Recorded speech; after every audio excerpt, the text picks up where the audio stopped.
చెవి, ముక్కు, గొంతు ఎలాంటి సమస్యలకైనా మీకు ఖచ్చితమైన పరిష్కారం లభించే ఏకైక hospital Asian ENT care centre.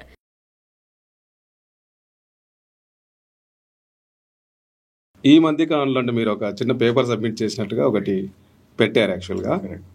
అయితే క్రానిక్ కిడ్నీ డిసీజ్ ఏం లేదంటే ఇది ఎంతో కాలంగా కొన్ని పరిశోధనలు జరుగుతున్నాయి సార్. మన చిగుళ్ళ వ్యాధి దాంతో పాటు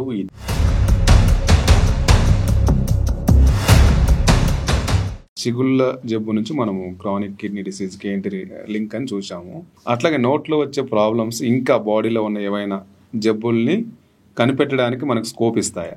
అంటే మనకి కామన్గా ఇప్పుడు ఒకటి మీరు గమనించాలి ఏంటంటే ఈ మధ్య కాలంలో మనము ఈ వైరల్ ఇన్ఫెక్షన్స్ ఎక్కువగా చూస్తాం.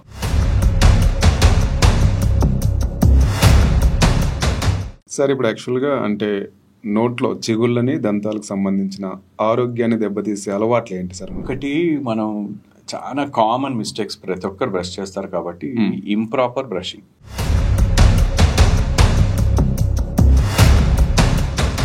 ఇన్ని ప్రాబ్లమ్స్కి మనం ఒక డిటెక్షన్ పాయింట్ లాగా నోటిని అనుకుంటున్నాం. సో ఇట్లాంటి గేట్వేని మనం కరెక్ట్గా అంటే పెట్టుకోవాలంటే జనరల్గా శుభ్రత గురించి మాట్లాడుకున్నప్పుడు బ్రషింగ్ దగ్గర వస్తుంది సార్ పాయింట్. కరెక్ట్. సో ఆ బ్రషింగ్ ఎట్లా చేసుకోవాలి? నేను చెప్పేది ప్రతి పేషెంట్కి ఏంటంటే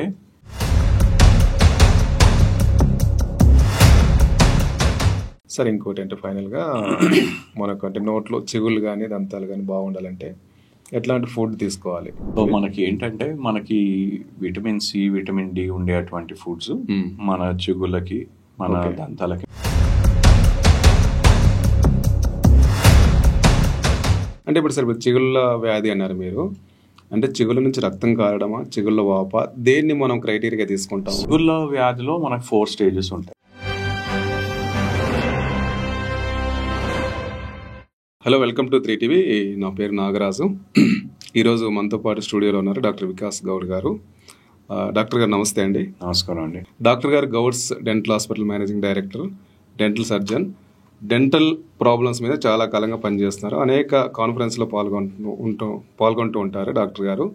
ఈరోజు ఒక ముఖ్యమైన విషయం గురించి మనం తెలుసుకుందాం. సార్ డాక్టర్ గారు, ఈ మధ్య కాలంలో అంటే మీరు ఒక చిన్న పేపర్ సబ్మిట్ చేసినట్టుగా ఒకటి పెట్టారు యాక్చువల్గా. అయితే క్రానిక్ కిడ్నీ డిసీజ్ అంటే దీర్ఘకాలిక కిడ్నీ జబ్బుల్లో చిగుళ్ళ వ్యాధులు ఎక్కువగా కనిపిస్తున్నాయి. దీనికి రెండింటికి హిడెన్ అంటే రిలేషన్ ఉంటుందంటే మీరు చెప్పారు. అవునండి. అసలు ఈ ప్రాబ్లం ఏంటి సార్ యాక్చువల్గా? ఏం లేదంటే ఇది ఎంతో కాలంగా కొన్ని పరిశోధనలు జరుగుతున్నాయి సార్. మన చిగుళ్ళ వ్యాధి దాంతో పాటు ఇతర అవయవాల పైన ఎలాంటి ప్రభావం పడుతుంది, ఇది నిజమా కాదా అనేది. ఇప్పుడు ఏంటంటే మనకి కొత్త పరికరాలతో మనం దీన్ని మనకి ఒక డౌట్ లాగా ఉండేదాన్ని మనం దీన్ని డెఫినెట్గా ఒక పేపర్లో అంటే స్టడీస్ గత 15 సంవత్సరాలుగా చేసిన దాంట్లో కొన్ని మా ఇంటర్నేషనల్ జర్నల్స్, బాగా పరచబడున్న ఇంటర్నేషనల్ జర్నల్స్లో, పెరిడాంటాలజీ జర్నల్స్లో అంటే చిగుళ్ళు దంతాలకు సంబంధించిన జర్నల్స్లో పబ్లిష్ అయ్యి వచ్చాయి. లేటెస్ట్గా 2020, 2023లో కూడా, రీసెంట్గా 2024లో కూడా కొన్ని మనకి తెలిసి వచ్చాయి. ఇందులో ఏంటంటే మనకి ఇంతకు ముందు ఉండేవి ఇప్పుడు ఈ సి రియాక్టివ్ ప్రోటీన్ అని మనం ఎక్కువగా వింటున్నాం. టెస్ట్ చేస్తున్నాం. ప్రతి టెస్ట్ లో, జనరల్ టెస్ట్ లో కూడా సి రియాక్టివ్ ప్రోటీన్ అని, ఇన్ఫ్లమేషన్ సంబంధించి సార్ ఇది. ఎగ్జాక్ట్లీ అండి సార్. సో బాడీలో అంటే మన బ్లడ్ లో ఇన్ఫ్లమేషన్ మార్కర్ అన్నమాట ఇది. సి రియాక్టివ్ ప్రోటీన్ అంటే బ్లడ్ లో, అంటే బ్లడ్ లో మన బాడీలో ఎక్కడైనా ఇన్ఫెక్షన్ ఉండి దానివల్ల ఇన్ఫ్లమేషన్ అంటే వాపు లాగా, సో బ్లడ్ లో వాపు అని చెప్పుకోవచ్చు జనరల్ గా మనం అర్థమయ్యేలాగా. అంటే సో అది ఈ మార్కర్ అన్నమాట. ఇది ఎక్కువగా ఉంటుంది అలాంటి వాళ్ళు. సో ఇది ఇన్ఫెక్షన్ వల్ల కావచ్చు, కొన్నిసార్లు అలర్జిక్ రియాక్షన్స్ వల్ల కూడా కావచ్చు. ఇది పెరుగుతుంది. మనం స్పెషల్ గా ఈ సి రియాక్టివ్ ప్రోటీన్ మన కోవిడ్ తర్వాత ఎక్కువగా వింటున్నాం, ఎందుకంటే అది ప్రైమరీ మార్కర్ అందులో. సో ఈ సి రియాక్టివ్ ప్రోటీన్ ఇవేంటంటే ఈ చిగుళ్ళ జబ్బులో ఎక్కువగా ఉంటాయి. ఒకటి మనం గమనించాలి ఏంటంటే మన ఈ కిడ్నీ డిసీజ్ లేదంటే సికేడి అలాంటి క్రానిక్ కిడ్నీ డిసీజ్ లో అండ్ చిగుళ్ళ వ్యాధిలో, పెరిడాంటైటిస్ 2nd, 3rd స్టేజ్ లో ఉండే చిగుళ్ళ వ్యాధిలో ఈ ఇన్ఫ్లమేటరీ మార్కర్ పెరుగుంటాయి. అంటే మన చిగుర్లో వాపు ఒకటే కాకుండా ఈ చిగుర్లో వచ్చే వాపు అనేది అవి కొన్ని ఇంటర్వ్యూకిన్ IR6 ఇలాంటివి కొన్ని రిలీజ్ చేస్తుంది, ఇన్ఫ్లమేషన్ అయ్యేటివి అలాంటివి రిలీజ్ చేస్తుంది. అది మన రక్తంలో కూడా మనకి రక్తస్వరంలో కూడా మనకు కనిపిస్తుంది. సో ఇవి మనకి ఈ CKDలో అండ్ పెరిడాంటల్ డిసీజ్ లో ఎక్కువగా ఉంటాయి. ఓకే, అంటే ఎక్కువగా కనిపిస్తాయి.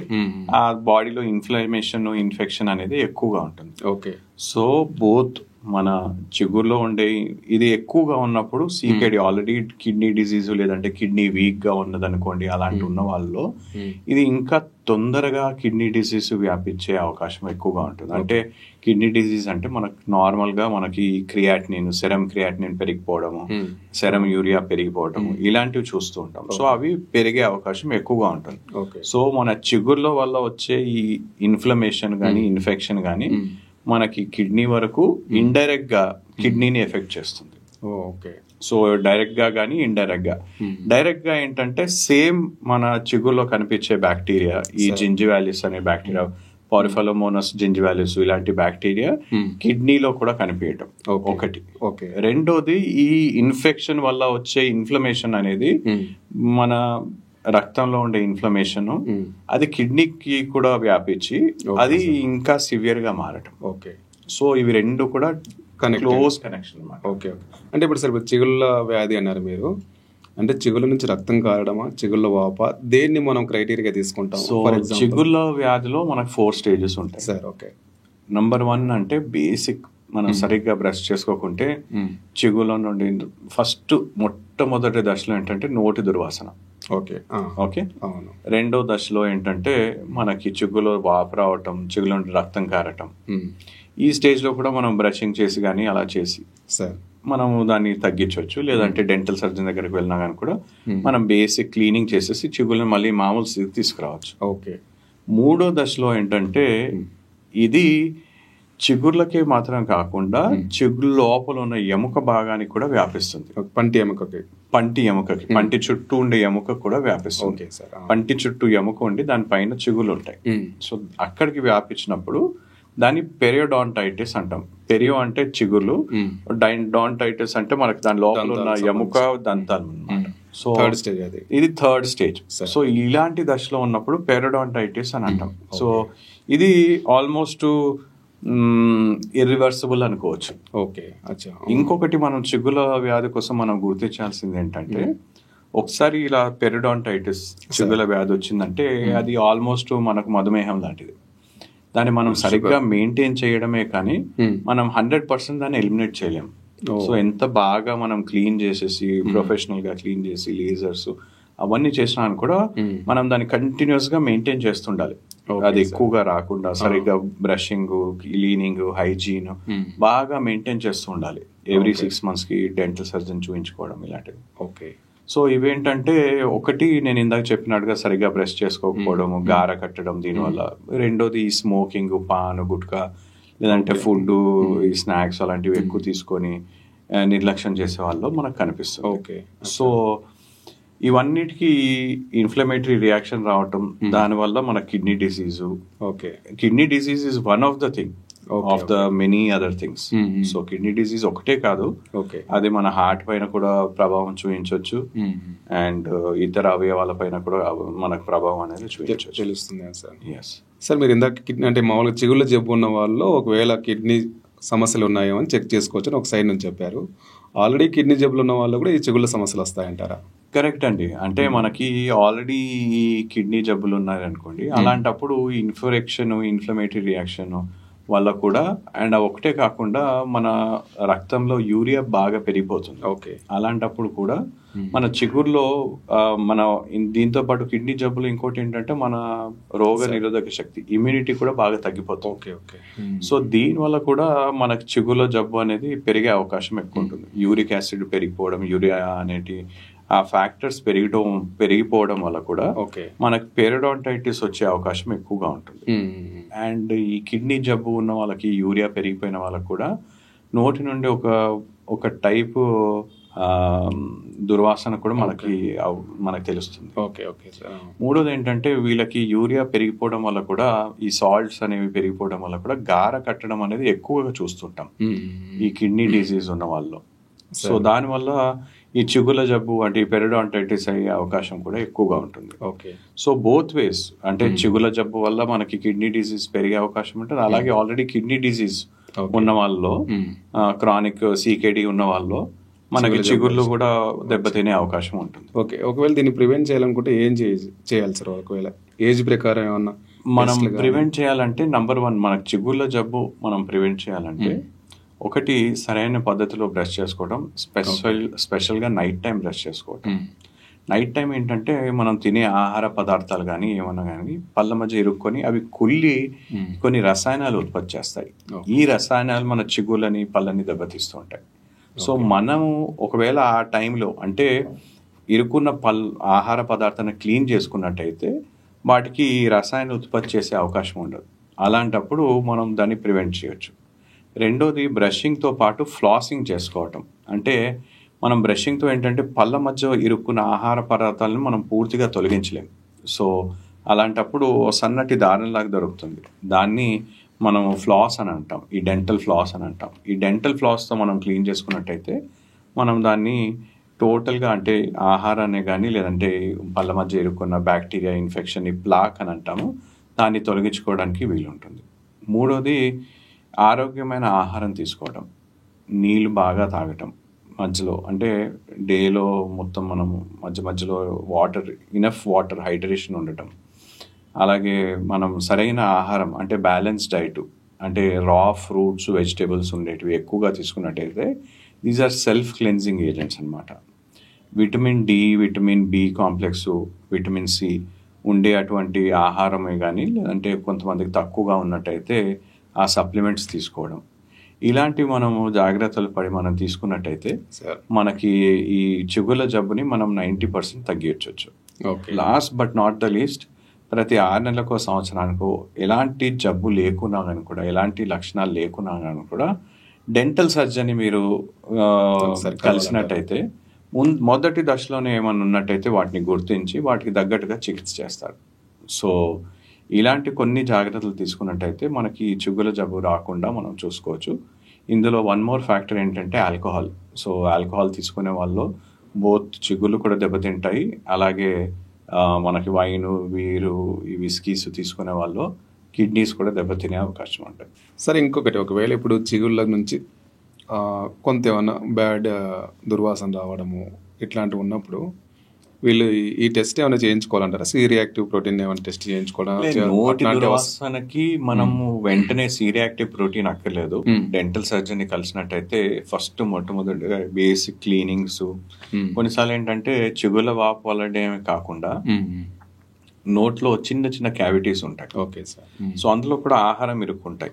అదేంటంటే మన బ్రషింగ్ తో పోదదు, ఆ ఆహారం కుళ్ళి కూడా మనకి నోటి దుర్వాసన రావచ్చు. సో అలాంటప్పుడు జస్ట్ ఆ ఫీలింగ్స్ అలా చేసుకున్నట్టయితే సరిపోతుంది. ఓకే. మనం సి రియాక్టివ్ ప్రోటీన్ జనరల్ గా చేసుకోవచ్చు, అంటే మనకి జనరల్ చెకప్ లో చేసుకోవచ్చు. కానీ నోటి దుర్వాసనకి స్పెసిఫిక్ గా అక్కర్లేదు. మనం ఈ 2nd stage 3rd stage లో మనకు తెలుస్తుంది, డాక్టర్ చెప్తే చేయించుకోవాలి. కరెక్ట్. యా. సరే, ఇంకొకటి, మీరు ఇప్పుడు చిగుళ్ళ జబ్బు నుంచి మనము క్రానిక్ కిడ్నీ డిసీజ్కి ఏంటి లింక్ అని చూసాము, చెప్పారు మీరు. అట్లాగే నోట్లో వచ్చే ప్రాబ్లమ్స్ ఇంకా బాడీలో ఉన్న ఏవైనా జబ్బుల్ని కనిపెట్టడానికి మనకు స్కోప్ ఇస్తాయా? మీరు జనరల్గా మీ ప్రాక్టీస్లో చూస్తుంటారు కదా, అట్లాంటివి ఏమైనా ఉన్నాయా సార్ మనకు? అంటే మనకి కామన్గా ఇప్పుడు ఒకటి మీరు గమనించాలి ఏంటంటే ఈ మధ్య కాలంలో మనము ఈ వైరల్ ఇన్ఫెక్షన్స్ ఎక్కువగా చూస్తాం. అవును సార్, అవును. కోవిడ్ దగ్గర నుంచి, కోవిడ్ దాని తర్వాత మనకి చికెన్ గునియా అనుకొని, డెంగ్యూ అనుకోని, అవును. అలాంటప్పుడు చాలా మందికి ఏంటంటే నోట్లో కొన్ని అల్సర్స్ కూడా వస్తాయి. ఓకే. ఎస్పెషలీ చికెన్ గునియా ఉన్న వాళ్ళలో బాగా పెయిన్ఫుల్ ఉండే అల్సర్స్ కనిపిస్తుంటాయి. సో ఇన్ఫెక్షన్స్ వల్ల. ఓకే. రెండోది కడుపులో వర్మ్స్ కానీ లేదంటే బ్యాక్టీరియా ఉండి కానీ యాసిడిటీ, అంటే అసిడిటీ అవ్వడానికి కూడా మనకి కొన్ని bacteria responsible. Okay sir. So అలా ఉన్నా కానీ కూడా మన నోట్లో కొన్ని మనకు లక్షణాలు కనిపిస్తాయి. ఓకే. నాట్ నెసెసరీలీ మనకి ఈ అల్సర్స్ లాగా కాకుండా కొన్నిసార్లు రెడ్డిష్ ప్యాచెస్ కానీ వైటిష్ ప్యాచెస్ కానీ కనిపించే అవకాశం కనిపిస్తాయి. సో అలాగే మనకి గుండె జబ్బు ఉన్న వాళ్ళు ఒకవేళ ఆక్సిజన్ తక్కువగా రిసీవ్ అవుతున్నారు, గుండె కానీ ఈవెన్ లంగ్ డిజీజ్ ఉన్న వాళ్ళు, బాడీలో ఆక్సిజన్ తక్కువగా ఉన్నట్టయితే అలాంటప్పుడు నాలుక నీలి రంగులో మారుతుంది, బ్లూగా మారుతుంది, సైనోసిస్ అని అంటాం. నాలుక పెదవి కూడా కొద్దిగా సివియర్ కేసెస్లో మనకి చూడడానికి కొద్దిగా నల్లగా కనిపిస్తున్నట్టు అనిపిస్తుంది. ఇవి ఒకటే కాకుండా మనకి కామన్గా అంటే ఇప్పుడు HIV AIDS అలాంటి ఇన్ఫెక్షన్స్ కూడా ఉంటాయి. వాళ్ళకి కొన్ని black funguses, leukoplakia, black leukoplakia అని అంటాం. అంటే నార్మల్ గా వైట్ ప్యాచెస్ కనిపిస్తాయి మనకి, అలా కాకుండా బ్లాక్ హెయిరీ ల్యూకోప్లేకియా అని అంటాం. అంటే సన్నటి ఇలా లాంగ్ గా ఉండేటువంటి ల్యూకోప్లేకియా కూడా మనకు నాలుక పైన, నాలుక కింద కనిపిస్తూ ఉంటాయి. సో ఇలాంటి ఎవరికి ఇమ్యూన్ డెఫిషియన్సీ ఉందో వాళ్ళకి కొన్ని ఫంగల్ ఇన్ఫెక్షన్స్ వస్తాయి నోట్లో మనం చూసేటివి. సో ఇమ్యూనిటీ బాగా తగ్గిపోయిన వాళ్ళు. సో మనకి అంటే మన నోరు ఇంతకుముందు మనం చూసినట్టయితే వైద్యులు కానీ ఫస్ట్ నాలుకని చూసేవారు. ఇప్పటికీ మనం చిన్న పిల్లల్లో చూస్తే నాలుకని చూస్తాం, బయటికి తీసేసి చూస్తారు ఎందుకు ఏముంటి అని. సో అందులో ఏంటంటే నాలుక పైన మనకి చాలా మటుకు మనకు తెలిసిపోతుంది ఏముంది ఏంటి అనేది. ఏం చూస్తారు సార్ జనరల్ గా? తడి ఏమైనా చూస్తారా? అంటే తడి అంటే ఒకటి డ్రైనెస్ కావచ్చు, రెండోది ఇలాంటి అల్సర్స్ కావచ్చు, ఫంగల్ ఇన్ఫెక్షన్స్ కావచ్చు. ఈ మచ్చలు అంటే కొన్ని జియోగ్రఫిక్ టంగ్ కానీ, టంగ్ పైన నాలుక పైన కానీ, మన బుగ్గల సైడ్ లోపల ఉన్న బుగ్గల వైపు కానీ మనకేమైనా రెడ్డిష్ ప్యాచెస్ కానీ, వైటిష్ ప్యాచెస్ కానీ ఏమైనా ఉన్నాయా అనేది ఇవి మనకి కలర్ చూస్తూ ఉంటాం. సో ఇవన్నిటితో కూడా మనకి తెలుస్తుంది, చాలా విషయాలు తెలుస్తాయి. అంటే ఏ అవయవం పైన కానీ, ఏ ఆర్గన్ పైన కానీ మనకి ఎఫెక్ట్ అయ్యి ఉంది ఏంటి అనేది మనకు తెలుస్తుంది. సో అందుకోసమని మన నాలుకతో మనకి బాడీలో ఏం జరుగుతుంది అనేది తెలిసే అవకాశం ఉంటుంది. వెదర్ ఇట్ ఈస్ ఇన్ఫెక్షన్ కానీ. సో ఇప్పుడు జ్వరం ఉందనుకోండి, నాలుగు పైన చూస్తే డ్రైనెస్ ఎక్కువ కనిపిస్తుంది. సో తడి ఉండకపోవడం. సో అలాగే బేసిక్ ఇన్ఫెక్షన్. ఈ మధ్య కాలంలో ఏంటంటే మన ప్రతిదానికి ఒక టెస్ట్ వచ్చింది. సో దానికోసం ఏంటంటే మనం దీనిపైన నాలుగు పైన రిలై చేయడం తగ్గించి మనం ఏంటంటే ప్రతిదానికి టెస్ట్ చేయించుకుంటున్నారు. సో కానీ మనకి ఓరల్ మేనిఫెస్టేషన్స్ అంటాం ఆఫ్ సిస్టమిక్ డిసీజెస్ చాలా ఉంటాయి. ఓరల్ మేనిఫెస్టేషన్స్ ప్రతి ఒక్క సిస్టమిక్ డిసీజ్, షుగర్ కానీ, బీపీ కానీ ఇలాంటివి ఉన్నాయని కూడా మనకి నాలుక పెద్దగా లావుగా అవ్వడము ఇలాంటివి కూడా తెలుస్తుంది. షుగర్ బీపీ ఉన్న వాళ్ళు, షుగర్ బీపీ అని కాదు, అంటే ఒక్కొక్క లక్షణం అని చెప్తాను. షుగర్ ఉన్న వాళ్ళు ఏంటంటే మనకి తెలియకుండా చాలా మంది ఉంటారు. అలాంటి వాళ్ళు ఒక తీపు లాంటి నోటి దుర్వాసన వస్తుంది నోటి నుండి. అదే బీపీ పెరిగిపోవడం వల్ల నాలుకే ఎర్రగా పెద్దగా అయ్యే అవకాశం ఉంటుంది. అదే అలర్జిక్ రియాక్షన్స్ ఉన్నాయనుకోండి, సివియర్ అలర్జిక్ రియాక్షన్స్ నాలుక లావుగా అవుతుంది. ఇది మనకి అంటే బ్రాంకియల్ కన్స్ట్రక్షన్ అంటాం. అంటే సివియర్ అలర్జీ అయ్యే కొద్దీ మనకి నాలుక పెద్దగా అయిపోయి మనకి బ్లాకేజ్ అయిపోతుంది ఊపిరి తీసుకోవడానికి. సో ఇలాంటివన్నీ కూడా మనకు తెలుస్తూ ఉంటుంది. సో ఆ సిచ్యువేషన్ బట్టి ఎలా రియాక్ట్ కావాలని. సో మనకు ప్రతి సిస్టమిక్ డిసీజ్ కి, వెదర్ కిడ్నీ డిసీజ్ కానివ్వండి, హార్ట్ డిసీజ్ కానివ్వండి, మనకు తెలిసిపోతుంది. సార్ యాక్చువల్గా ఇప్పుడు అంటే ఇన్ని ప్రాబ్లమ్స్కి మనం ఒక డిటెక్షన్ పాయింట్ లాగా నోటిని అనుకుంటున్నాం, పైగా గేట్వే ఆఫ్ బాడీ ఇది. కరెక్ట్. సో ఇట్లాంటి గేట్వేని మనం కరెక్ట్గా అంటే పెట్టుకోవాలంటే జనరల్గా శుభ్రత గురించి మాట్లాడుకున్నప్పుడు బ్రషింగ్ దగ్గర వస్తుంది సార్ పాయింట్. కరెక్ట్. సో ఆ బ్రషింగ్ ఎట్లా చేసుకోవాలి? మార్నింగ్ ఒకటి చేసుకుంటే సరిపోతుందా? నైట్ చేసుకోవాలా? 2 పూట్ల చేసుకోవాలా? తిన్న ప్రతిసారి చేసుకోవాలన్న కామన్ డౌట్ అడుగుతుంటారు. దీని గురించి మీరు ఏం చెప్తారు సార్ సీనియర్? మనకి ఏంటంటే నేను చెప్పేది ప్రతి పేషెంట్కి ఏంటంటే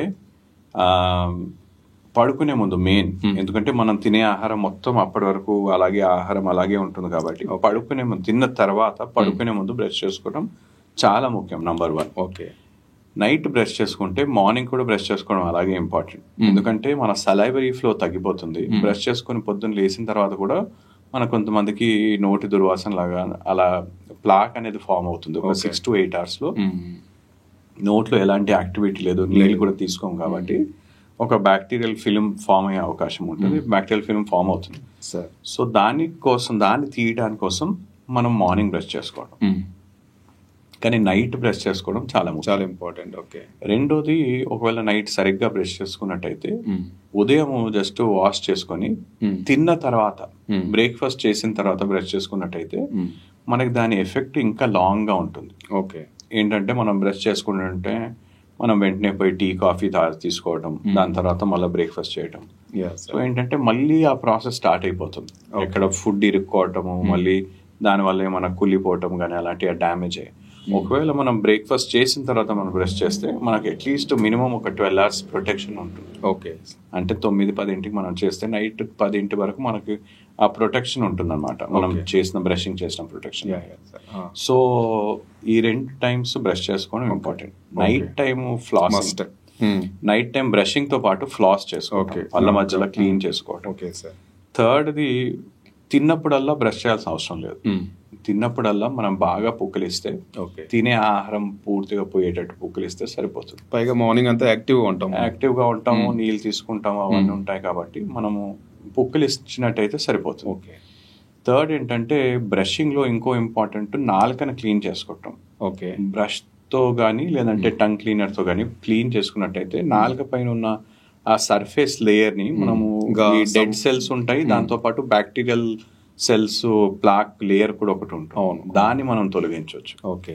సో దీనివల్ల ఈ సిస్టమిక్ డిజీజ్ కానీ, ఫంగల్ ఇన్ఫెక్షన్స్ కానీ, నోటి దుర్వాసన కానీ రాకుండా మనం చూసుకోవచ్చు. Okay sir. So these are the 3 important: cleaning, brushing తో పాటు ఫ్లాసింగ్, మూడోది నాలుకను క్లీన్ చేసుకోవడం, అలాగే తిన్నప్పుడల్లా పుక్కిలించడం. ఇలాంటివి 4 మనం చేసుకున్నట్టయితే మనకి 99% ఎలాంటి దంత సమస్యలు రాకుండా మనం చూసుకోవచ్చు. ఓకే. ఇంకొక పాయింట్ వస్తుంది సార్, బ్రషింగ్ దగ్గరికి వచ్చినప్పుడు జనరల్గా ఏ బ్రష్ వాడాలి అని, అంటే సాఫ్ట్గా ఉన్నదా లేకపోతే హార్డ్గా ఉన్నదా, ఎట్లా అన్నది ఎంతసేపు జలంలో ఒకటి అడుగుతుంటారు. Right sir. సో మంచి ప్రశ్న, వెరీ ఇంపార్టెంట్. ఎందుకంటే చాలా మంది ఏంటంటే ఒక అపోహంలో ఉంటారు సార్, ఏంటంటే బాగా గట్టిగా బ్రష్ చేస్తే, బాగా హార్డ్ బ్రష్ చేస్తే తెల్లగా అవుతాయి, క్లీన్ అవుతాయి. But it is not correct. So బాగా ఎక్కువ సమయం బ్రష్ చేసినా, బాగా గట్టిగా బ్రష్ చేసినా పంటి పైన ఉన్న ఎనామిల్ అరిగిపోయే అవకాశం ఉంటుంది. అంటే మనం ఇంకెక్కువ డ్యామేజ్ చేసుకున్నట్టు అవుతుంది. సో పళ్ళని బ్రష్ చేసేటప్పుడు సాఫ్ట్ బ్రిస్టిల్ నంబర్ 1. ఓకే. రెండోది ఒక 2 to 3 minutes కన్నా ఎక్కువ చేయాల్సిన అవసరం లేదు. ఓకే. మనం బ్రష్ చేసేటప్పుడు 2 సరైన పద్ధతిలో బ్రష్ చేయటం, పైనుండి కిందికి బ్రష్ చేయటము. నార్మల్గా ఏంటంటే సైడ్ బ్రష్ చేయడం అనేది చాలా మంది చేస్తుంటారు జనరల్ గా. అంటే తల్లిదండ్రులకే కానీ పిల్లలకే కానీ వాళ్ళు ఏంటంటే వాళ్ళు చూసి నేర్చుకుంటారు కాబట్టి సైడ్ బ్రష్ చేస్తారు. But that is not correct. పైనుండి కిందికి, కింది నుండి పైకి. ఓకే. ఇంకోటి ఇందులో బ్రషింగ్ లో ఇంపార్టెంట్ ఏంటంటే ఒక 3 నెలలకి 4 నెలలకు ఒకసారి బ్రష్ మార్చుకోవాలి. స్పెషల్ గా ఏంటంటే ఈ కుచ్చులు, బ్రష్ లో ఉండే కుచ్చులు మనకి నలిగిపోయినప్పుడు, వంకరగా అయినప్పుడు దాన్ని మార్చుకోవాలి. లేదంటే మళ్ళీ పళ్ళను అరిగే అవకాశం ఉంటుంది.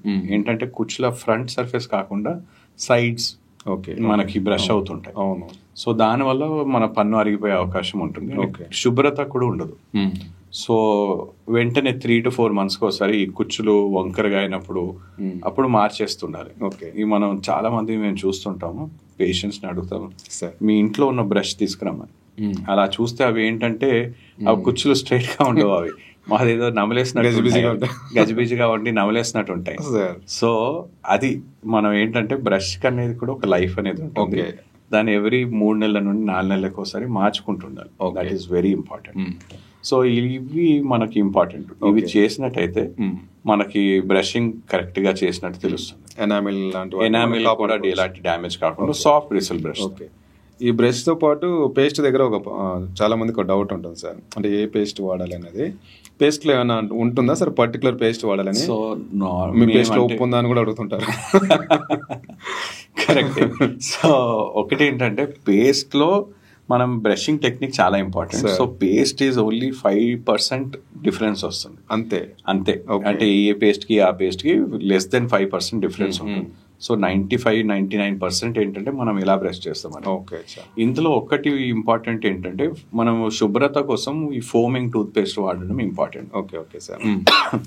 కొన్నిసార్లు బొరగ వచ్చే అటువంటి ఫోమింగ్ టూత్ పేస్ట్, ఫ్లోరైడ్ ఉండే టూత్ పేస్ట్.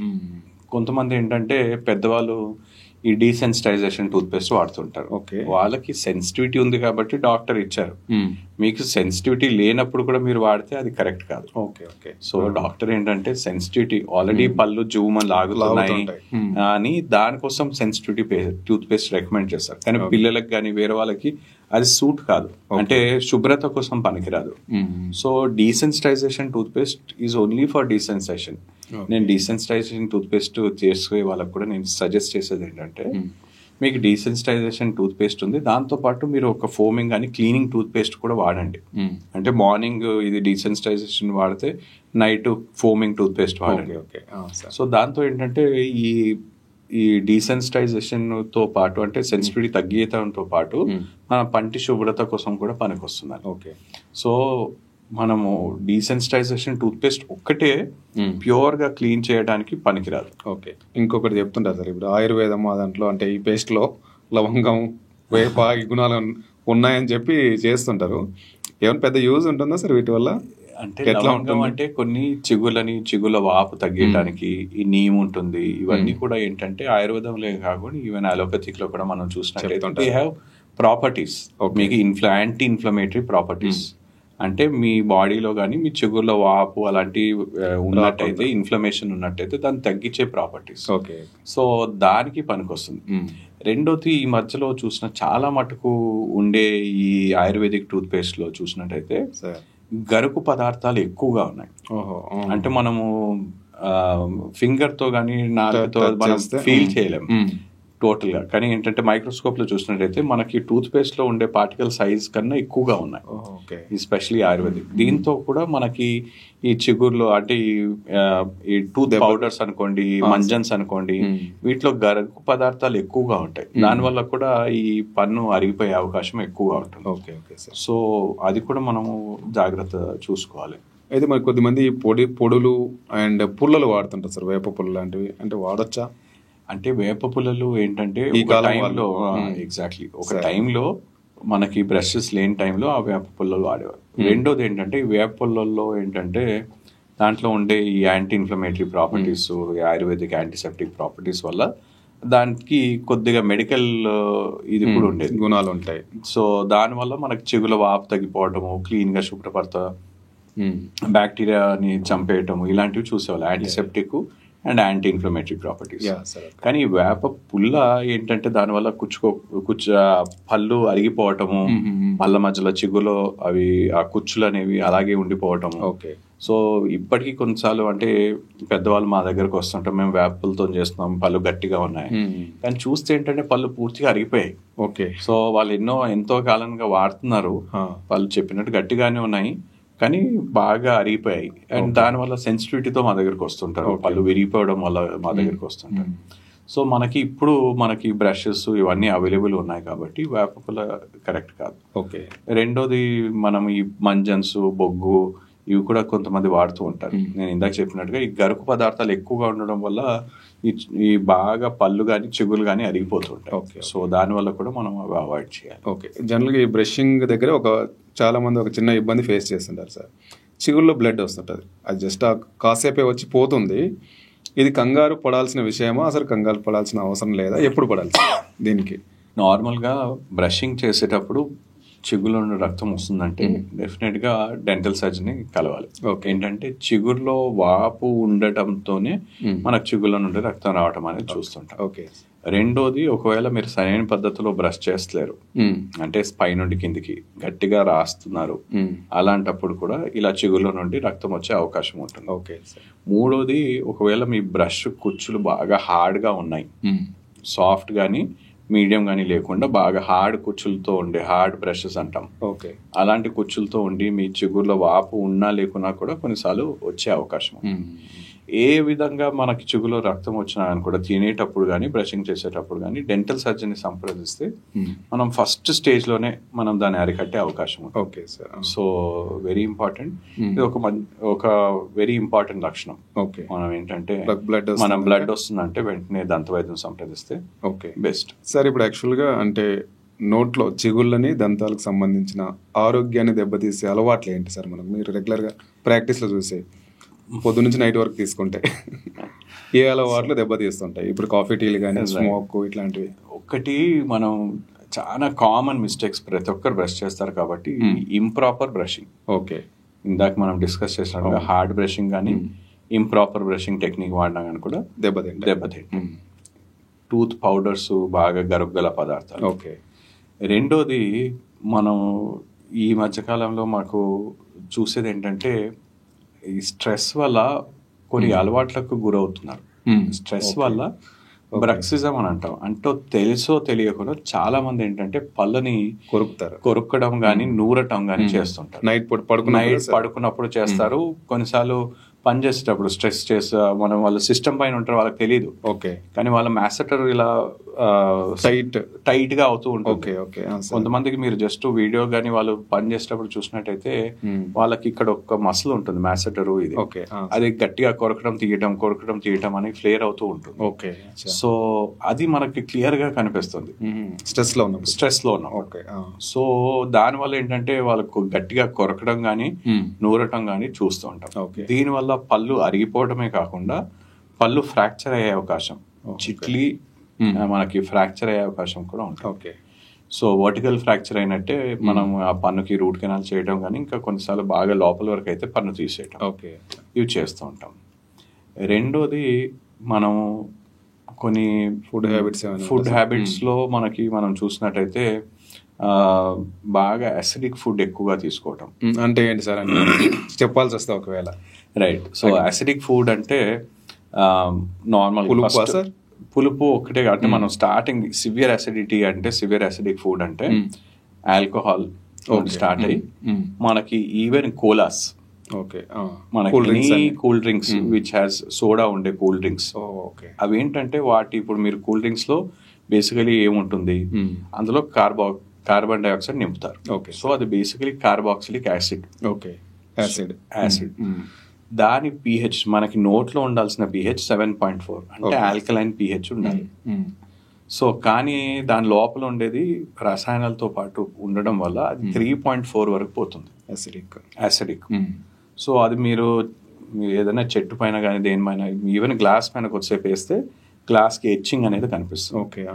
గ్లాస్ పైన మనం మార్క్ లాగా పడిపోతుంది. అది మనం ఎంత చేసినా పోదది. సో మన పంటి ఎనామిల్ కూడా అలాంటిది అనమాట.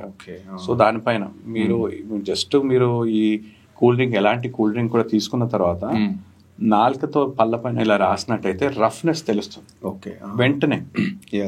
మీరు నాలుకతో ఎవరే కానీ మీరు గమనించండి ఒకసారి, cool drink especially koalas, cokes, especially summer టైంలో మీకు కోలాస్ అడ్వర్టైజ్మెంట్స్ బాగా కనిపిస్తుంటాయి. ప్రతిదానికి యాడ్ చేస్తున్నారు సార్. హలీం తింటే కోలా, బిర్యానీ తింటే అది. సో వీటన్నిటికీ ఇలాంటి ఏరియేటెడ్ డ్రింక్స్ ఉంటాయి కాబట్టి వాటి వల్ల ఈ సోడాస్ ఉండడంతో ఒక సన్నటి ఒక లేయర్ ఫామ్ అవుతుంది. సో ఇది ఒక యాసిడిక్. దాన్ని రీమినరలైజ్ మనకి బాడీలో ప్రతి ఒక్క పార్ట్ మనకి రీగ్రో చేసే అవకాశం ఉంటుంది, రిపేర్ అయ్యే అవకాశం ఉంటుంది, ఎక్సెప్ట్ టీత్. సో టీత్ ఒకసారి ఫామ్ అయిపోయిందంటే మళ్ళీ రిపేర్ అయ్యే అవకాశం లేదు. ఓన్లీ డెంటిస్ట్ మనం చేసి ఫిల్లింగ్ చేస్తే కానీ రిపేర్ చేయొచ్చు. సో ఇది నంబర్ 2. మూడోది మనం బాగా పులుపు కానీ ఈవెన్ కారం ఉన్న పదార్థాలు తీసుకున్నాను, మసాలాలు అలాంటివి తీసుకున్నాను కూడా అవన్నీ కూడా అసిడిక్ వస్తాయి, పులుపు గల పదార్థాలు ఇలాంటివన్నీ. సో ఇలాంటి అసిడిక్ ఫుడ్స్ ని అవాయిడ్ చేయడం. టీ కాఫీస్ కూడా ఏంటంటే మనకి specially black teas, black coffees, one is they are definitely acidic. రెండోది ఏంటంటే అవి దానివల్ల స్టెయిన్స్ కూడా ఫామ్ అవుతాయి, పంటి పైన నల్లటి మచ్చలు, మరకలు, ఇలాంటి పంటి లోపల వరకు కూడా మనకి ఈ పన్ను రంగు మారే అవకాశం ఉంటుంది.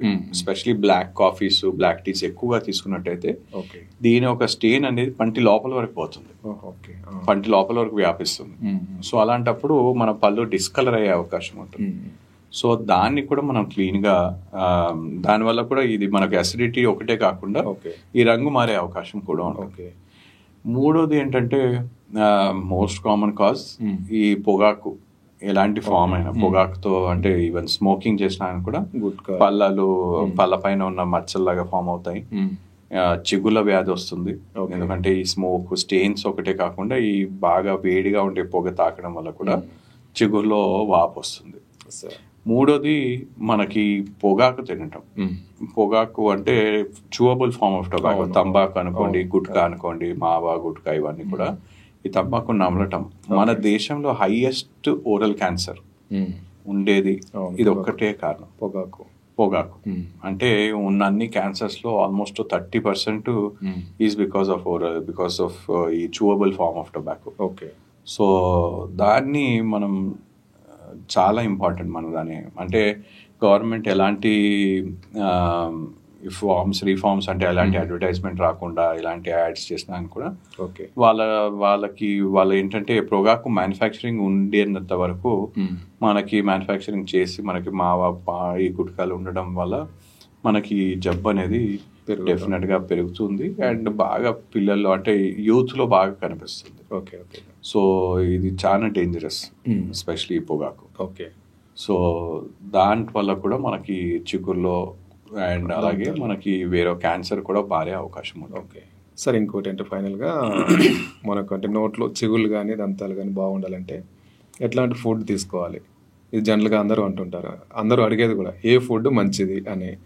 అవి ఏవైనా కావచ్చు, వెజిటబుల్స్ కానీ ఇట్లా. సో మనకి ఏంటంటే మనకి విటమిన్ సి, విటమిన్ డి ఉండేటువంటి ఫుడ్స్ మన చిగుళ్ళకి, మన దంతాలకి మంచిగా ఉండేటువంటి బోన్స్ అండ్ చిగులు గట్టిగా ఉండేటువంటి ఫుడ్స్. ఓకే, ఇందులో ఏంటంటే మనము రా ఫ్రూట్స్ అండ్ వెజిటబుల్స్, మనము క్యారెట్స్ కానీ కీరాస్ కానీ రా ఫ్రూట్స్ అలాంటివి తీసుకున్నట్టు, యాపిల్స్, పియర్స్ ఇలాంటివి తీసుకున్నట్టయితే మనకి ఏంటంటే అవి తినటంతో పాటు మన పైన ఆహార పదార్థాలు కానీ ప్లాగ్ కానీ ఉండడం కానీ సెల్ఫ్ క్లెన్జింగ్ ఉంటాయి, ఎస్పెషలీ కుకుంబర్స్, కీరాస్, క్యారెట్స్.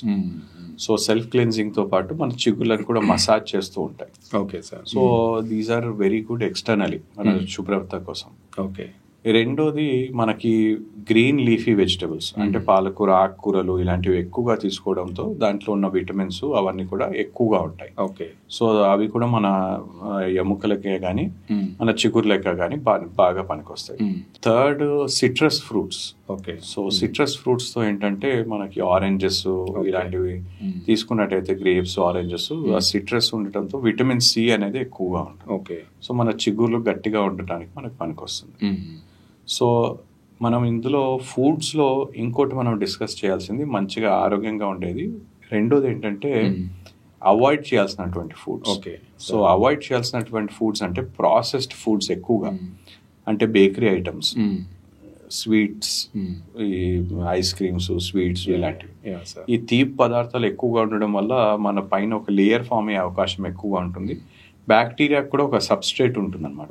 అంటే బ్యాక్టీరియాకి తినడానికి మనం ఆహారం ఉంటేనే గానీ, స్పెషల్ గా ఈ స్వీట్స్, చాక్లెట్స్ ఉంటే బంకగా ఉండి ఆ పళ్ళ పైన బాగా ఇరుక్కొని ఉంటాయి. అలాంటప్పుడు ఈ బ్యాక్టీరియా యాక్ట్ అయినప్పుడు ఆ చిన్నటి రంధ్రంలా ఫామ్ అయ్యి మనకి క్యావిటీ స్టార్ట్ అవుతుంది. Okay okay. సో అలాగే ఈ బేకరీ ఐటమ్స్ కానీ, ప్రాసెస్డ్ ఫుడ్స్, ఎంత ఎక్కువ ప్రాసెస్డ్ ఫుడ్ ఉందనుకోండి, ఈవెన్ బ్రెడ్సే కానీ అలాంటివన్నీ కూడా ప్రాసెస్డ్ ఫుడ్ బాగా మనం సన్నగా చేసేసి ప్రాసెస్ చేసి చేస్తాం. ఓకే. సో అలాంటప్పుడు ఆ ప్రాసెస్డ్ ఫుడ్స్ ఉన్నా కానీ కూడా ఆ సన్నటి లేయర్ ఫామ్ అవుతుంది. అది బ్యాక్టీరియాకి సబ్స్ట్రేట్ లాగా యూజ్ అవుతుంది అన్నమాట. సో తొందరగా మనకి ఈ చిగుల జబ్బే కానీ, ఈ రసాయనాల పంటి పైన క్యావిటీస్ వచ్చే అవకాశం ఎక్కువ ఉంటుంది. ఓకే. సో ఇలాంటి ఫుడ్స్ ని మనం ఎంతవరకు అవాయిడ్ చేస్తే అంతవరకు మంచిది. ఓకే. ఇందులో తల్లిదండ్రులు ఏంటంటే స్పెషల్గా ఈ మధ్య ఏంటంటే టైం లేదు. సో పిల్లలకి నైట్ వస్తున్నట్టు స్వీట్స్ ఇస్తారు, చాక్లెట్స్, వాళ్ళ ప్రేమను చూపించడానికి వాళ్ళకి చాక్లెట్స్, స్వీట్స్ ఇస్తుంటారు. పెద్దవాళ్ళు కూడా, గ్రాండ్ పేరెంట్స్ వాళ్ళు కూడా ఇస్తూ ఉంటారు. సో దీంతో ఏంటంటే నేను చెప్పేది అంటే, సరే పిల్లలకి స్వీట్స్ ఇష్టం, చాక్లెట్స్ ఇష్టం, కానీ అయిపోయాక బ్రష్ చేయటం అనేది చాలా ఇంపార్టెంట్. ఓకే. ఒకవేళ తిన్నా పర్వాలేదు, అయిపోయాక బ్రష్ చేయండి. ఓకే. సో అలా చేసినట్టయితే చిగుళ్ళ పైన, పళ్ళ పైన ఎలాంటి ఇన్ఫెక్షన్స్ రాకుండా మనం చూసుకోవచ్చు. Okay sir. ఇంకోటి అంటే ఈ మధ్యకాలంలో చాలా మంది పెద్దగా అంటే ఏదైనా చిన్న నమిలిన కానీ నొప్పులు, అంటే దవడల నొప్పులు అట్లాంటివి కనిపిస్తుంటాయి. అంటే వీటికి ఏమైనా ఎక్సర్సైజ్ అవసరం బాడీలో? ఏమి అంటే గట్టివి తినలేకపోవడం అన్నది కూడా ఒక ప్రాబ్లం కనిపిస్తుంది ఈ జనరేషన్లో. ఒకప్పుడు జొన్న రొట్టెలు అట్లా తినేవాళ్ళు ఈజీగా, అట్లాంటివి కాసేపు నమిలితే అదెంత ఇబ్బంది అవుతున్న ఫీలింగ్స్ చెప్తుంటారు చాలా మంది, నమ్మలేకపోతున్నా. సో ఈ మధ్యకాలంలో మనకి రెండు విషయాల వల్ల నమ్మలేరు. ఒకటి ఏంటంటే పళ్ళకి సెన్సిటివిటీ ఉంటాయి. ఓకే. పంటికి సెన్సిటివిటీ ఉంటే మనం ఇందాక డిస్కస్ చేసినట్టుగా పళ్ళు అరిగిపోవటం అనేది మెయిన్ రీజన్. ఇది అసిడిటీ వల్ల కావచ్చు, లేదంటే పళ్ళు అరిగిపోవటం వల్ల బాగా గట్టిగా బ్రష్ చేసుకోవడం వల్ల కావచ్చు, అండ్ పళ్ళను నూరటం వల్ల కూడా కావచ్చు. సో ఇది పంటి సెన్సిటివిటీ. రెండోది కండరాల్లో మనకి నొప్పి రావటం. సో ఇది రావటానికి ఏంటంటే ఈ పళ్ళను నూరే అలవాటు ఉన్న వాళ్ళు వాళ్ళకి కండరాల్లో కూడా బాగా ఫెటీగ్ వచ్చేస్తుంది. ఎందుకంటే కండరాలు బాగా ఓవర్ టైం వర్క్ చేస్తున్నారు, అల్సర్ అంటే బేసిక్ లాక్టిక్ యాసిడ్. మనం ఎక్కువసేపు జిమ్ చేసినా కూడా దాని తర్వాత మనం వెయిట్ లిఫ్ట్ చేయలేం. మనకి రికవరీ టైం అనేది ఉండాలి. ఓకే, ఆ రికవరీ టైం ఉండదు వీళ్ళకి. సో అలాంటప్పుడు కొద్దిగా తిన్నా కానీ కూడా, కొద్దిగా చేసినా కూడా కండరాల్లో నొప్పి రావటం అనేది చూస్తాం. సో అలాంటి వాళ్ళకి ఒకప్పుడు తిరునాళ్ళలో చెరుకు గడలు తిన్న వాళ్ళు కూడా ఇప్పుడు ఏమీ తినలేకపోతున్నారు. కరెక్ట్, అట్లాంటి పరిస్థితులు కూడా కనిపిస్తున్నాయి. కరెక్ట్. ఓకే. సో వీళ్ళకి మెయిన్ ఏంటంటే ఈ కండరాల్లో ఈ లాక్టిక్ యాసిడ్ ఫామ్ అవడం వల్ల మనకి కండరాల్లో ఫెటీగ్ రావడం వల్ల వాళ్ళకి, అండ్ కొంతమందికి ఏంటంటే సివియర్గా ఉంటుంది. సివియర్ బ్రాక్సిజం నూరటం అనేది ఎక్కువగా ఉండడం వల్ల స్పాజం కూడా వచ్చేస్తుంది. స్పాజం అంటే పట్టేస్తుంది, నోరు తెరవడానికి కూడా కష్టం ఉంటుంది. సో అలాంటి పరిస్థితి కూడా వచ్చే అవకాశం ఉంటుంది. సో ఇవన్నీ కూడా ఏంటంటే అంటే ప్రైమరీ ఫ్యాక్టర్ స్ట్రెస్ పెట్టుకొని వదిలేస్తే మనం ఈ బ్రాక్సిజం అని చెప్పుకోవచ్చు. ఓకే. సో దీనికి మేము ఏంటంటే నోట్లో ఒక మెజర్మెంట్స్ తీసుకొని ఒక స్ప్లింట్ అని తయారు చేసేస్తాం, నైట్ గార్డ్ లేదంటే స్ప్లింట్ అని. దీంతో ఏంటంటే వాళ్ళు పెట్టే ప్రెషర్ కానీ, పళ్ళ పైన పెట్టే ప్రెషర్ కానీ కండరాలకు కాకుండా ఆ స్ప్లింట్ కి ట్రాన్స్ఫర్ అవుతుంది. ఓకే. సో పడుకునేటప్పుడే కానీ, మిగతా వర్క్ చేసుకునేటప్పుడే కానీ స్ప్లింట్ పెట్టుకున్నట్టయితే వాళ్ళకి ప్రెషర్ తగ్గిపోవడం వల్ల ఆ మొత్తం కూడా ఈ స్ట్రెస్ అనేది దానికి ట్రాన్స్ఫర్ అవుతుంది అండ్ మన కండరాలకి రెస్ట్ దొరుకుతుంది. Okay, okay. అలాంటప్పుడు వెంటనే అంటే విత్ ఇన్ 1 వీక్, కొన్నిసార్లు 1-2 days లో కూడా వాళ్ళకి డిఫరెన్స్ అనేది తెలుస్తుంది. ఈ స్ప్లింట్ వల్ల వచ్చే డిఫరెన్స్ అనేది తెలుస్తుంది. Okay. So these are some of the things అన్నమాట. అంటే మనం ఈ తినడానికి ఇబ్బందిగా ఉందంటే కొన్ని విషయాలు. ఇంకా ఇప్పుడు ఏంటంటే పాన్ గుట్కా తినే వాళ్ళలో కూడా కొంతమందికి one of the pre cancerous lesion, pre malignant lesion అంటాం, oral submucous fibrosis. Okay sir. అంటే ఈ బుగ్గల వైపు ఏంటంటే ఫైబ్రస్ బ్యాండ్స్ తయారవుతాయి. ఓకే. సో దీనివల్ల ఓపెన్ చేయడం అనేది కష్టంగా, వాళ్ళు ఓపెన్ చేయలేకపోతారు. సో ఇలాంటి లక్షణాలు కూడా వచ్చే అవకాశం. మెడికల్ కండిషన్ కింద pre malignant condition. Okay. Pre malignant అంటే ఇంకా మళ్ళీ వాళ్ళు అలాగే కంటిన్యూ చేసి ఉన్నట్టయితే అది 100% క్యాన్సర్ గా మారుతుందని. Okay sir. లాస్ట్, ఒకవేళ ఫర్ ఎగ్జాంపుల్ నోట్లో ప్రాబ్లమ్స్ రాకుండా ఉండాలంటే అన్ని జాగ్రత్తలు తీసుకుంటూ కూడా డాక్టర్ని చెకప్ కోసం ఏమైనా కలవాల్సి ఉంటుందా? జనరల్గా ఏ ఏజ్ తర్వాత అవసరం అవుతుంది? చిన్నపిల్లలు కూడా అవసరం అవుతుందా? అవును. సో మేము చెప్పేది ఏంటంటే ఎలాంటి ప్రాబ్లం ఉన్నా లేకున్నా కూడా 2.5 years నుండి ఒక డెంటల్ చెకప్. అంటే సాధారణంగా 2 ఏళ్ళకి పళ్ళన్నీ వచ్చేస్తాయి. దాని తర్వాత వెంటనే ఒకసారి డెంటల్ చెకప్ చేసినట్టయితే డెంటల్ సర్జన్ చూసి మీకు ఏం చేస్తే ఎలాంటి జాగ్రత్తలు తీసుకుంటే బాగుంటుంది ఏంటనేది చెప్పడానికి వీలు.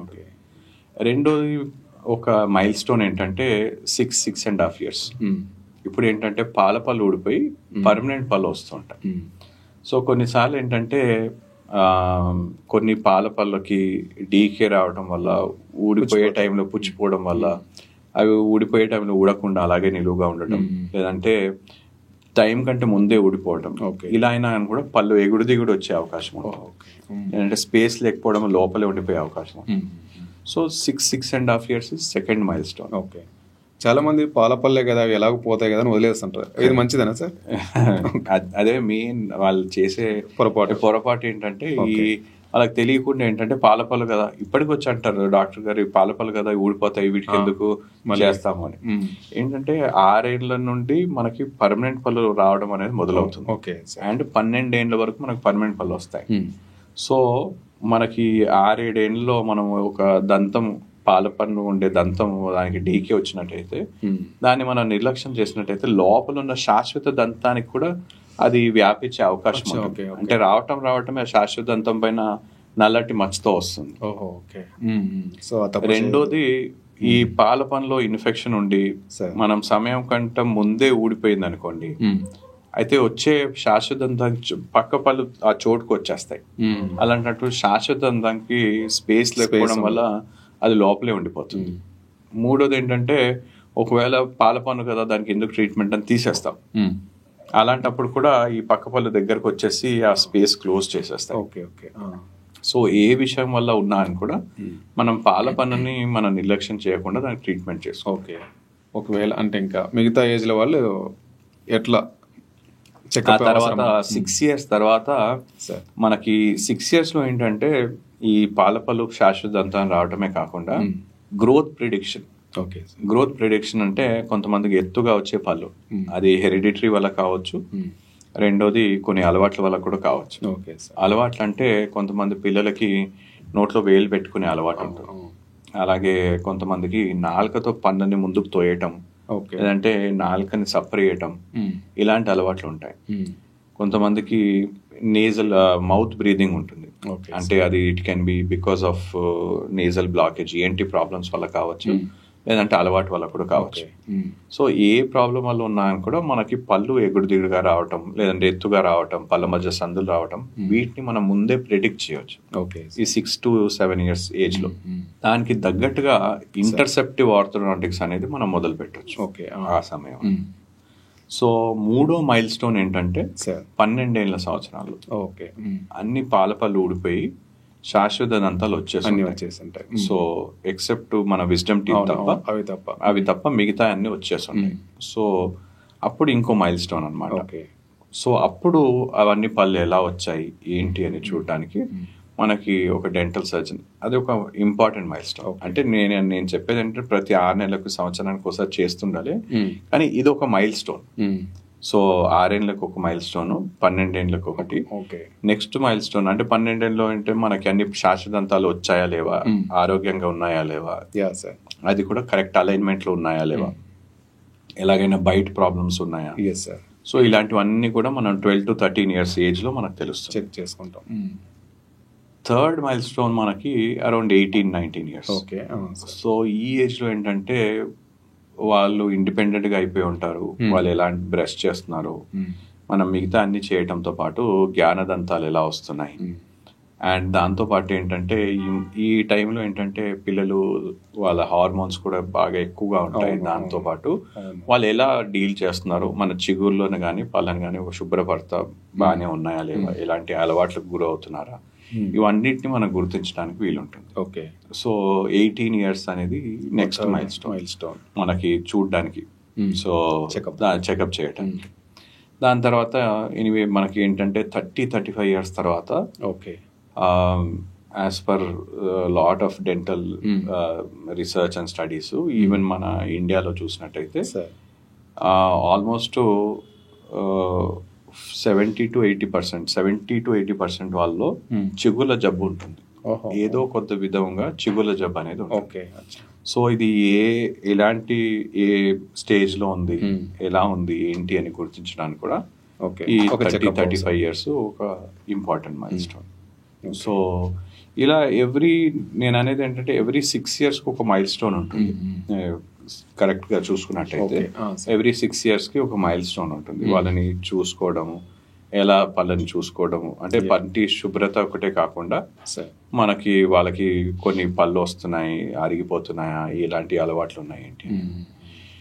బట్ వన్ వెరీ ఇంపార్టెంట్ మనకి, అంటే విదేశాల్లో మనం వెస్ట్ లో చూసినట్టయితే ఏంటంటే ప్రతి 6 నెలలకి ఒక డెంటల్ అపాయింట్మెంట్ ఉంటుంది. మన దగ్గర ఏంటంటే నొప్పి వస్తే గానీ డెంటల్ సర్జన్ దగ్గరికి వెళ్ళరు. సో అది మనం మార్చుకోవాలి. సో ప్రతి 6 నెలలకి ఒకసారి వచ్చినట్టయితే మనం మొట్టమొదటి దశలోనే మనకి క్యావిటీసే కానీ చిగుల జబ్బే కానీ ఇంకా ఎలాంటి అలవాట్లు ఉన్నా కూడా మొట్టమొదటి దశలోనే మనం వాటిని గుర్తించి వాటికి తగ్గట్టుగా మనం చికిత్స చేయడానికి వీలుంటుంది. సో ప్రతి 6 months, సో కొన్నిసార్లు 6 months లో వచ్చి మనకి ఎలాంటిది కనిపించలేదు అనుకోండి, నెక్స్ట్ అపాయింట్మెంట్ 1 year తర్వాత ఇస్తాం. సో అలా సో ఎవ్రీ 6 months వచ్చినట్టయితే మనం వాటిని ఫస్ట్ స్టేజ్ లో గుర్తించి వాటికి తగ్గట్టుగా చేయడానికి వీలుంటుంది. ఓకే సార్, చాలా విషయాలు చెప్పారు. Thank you sir. Thank you Nagaraj. Thank you sir.